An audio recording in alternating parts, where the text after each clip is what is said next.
नमस्ते बच्चों। तो कल के इसमें हमने वैक्सीनेशन को कंप्लीट किया था। अभी जो है वो ट्रीटमेंट, इंटरफेरॉन और जीन थेरेपी क्या है उसको जो है वो अच्छी तरीके से देखने की कोशिश करेंगे।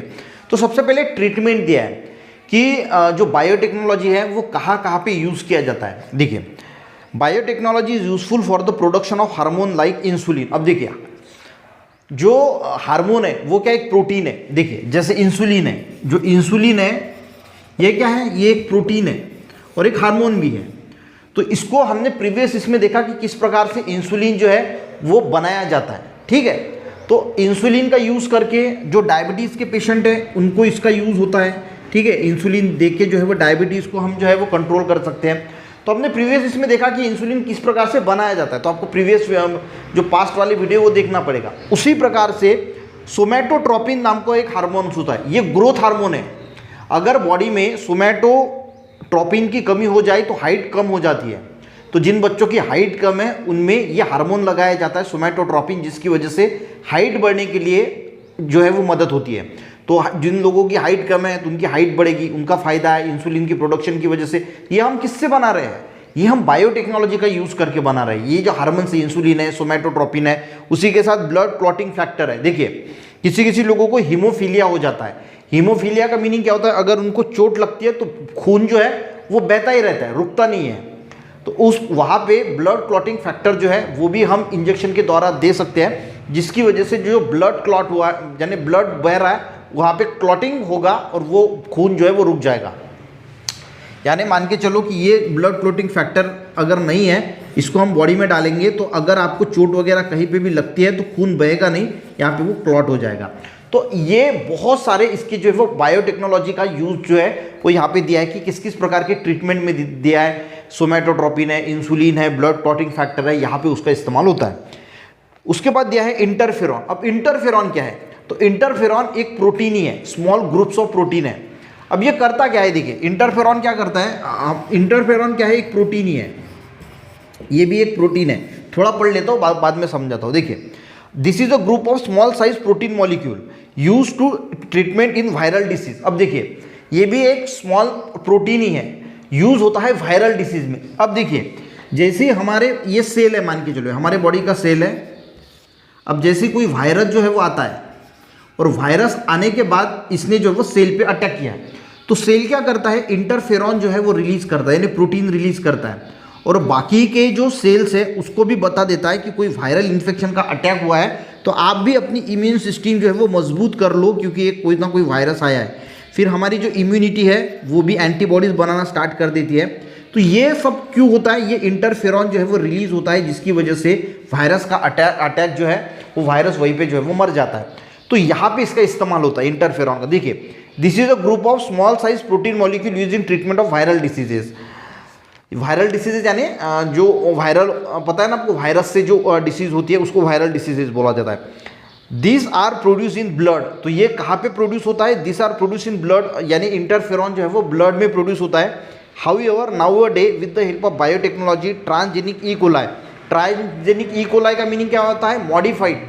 हमने ई कोलाई जो है उसको मॉडिफाइड किया, उसको ट्रांसजेनिक ई कोलाई होता है, are use for the production of interferon. यानी ई कोलाई का यूज़ किया जाता है इंटरफेरॉन को प्रोड्यूस करने के लिए, जिसके बाद वो अगर हम बॉडी में लगाया जाएगा तो आपका जो है वो प्रोटीन रिलीज होगा और वायरल डिसीज से लड़ने के लिए बहुत मदद होगी। ठीक है, समझ में आ गया।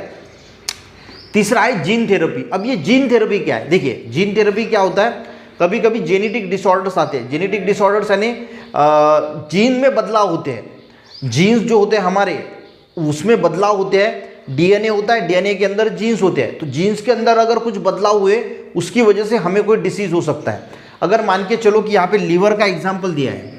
अब लीवर के अगर जीन में कुछ चेंजेस हो गए तो हमें जो है वो एक डिसीज होता है। देखिए, मैं पढ़ता हूँ ताकि आपको और अच्छी तरीके से समझ में आएगा। Gene therapy treat to genetic disorder in somatic cells. Somatic cells यानी जो स्पर्म सेल्स है और जो एग सेल्स है फीमेल में, उसको छोड़ के जितने भी बॉडी में सेल्स है उसको सोमैटिक सेल बोला जाता है। तो ये सोमैटिक सेल में काम आती है। Has become possible due to biotechnology, यानी gene therapy to treat the genetic disorder. Genetic disorder यानी जहाँ पे जीन्स में अगर बदलाव हो चुके हैं। तो यहाँ पे लीवर का एग्जाम्पल दिया है, example phenyl keto ketonuria, phenylketonuria नाम का एक लीवर का डिसीज है, arise due to the genetic disorders in hepatocytes, यानी लीवर के सेल में कुछ चेंजेस होते हैं जिसकी वजह से फिनिल कीटोनुरिया होता है।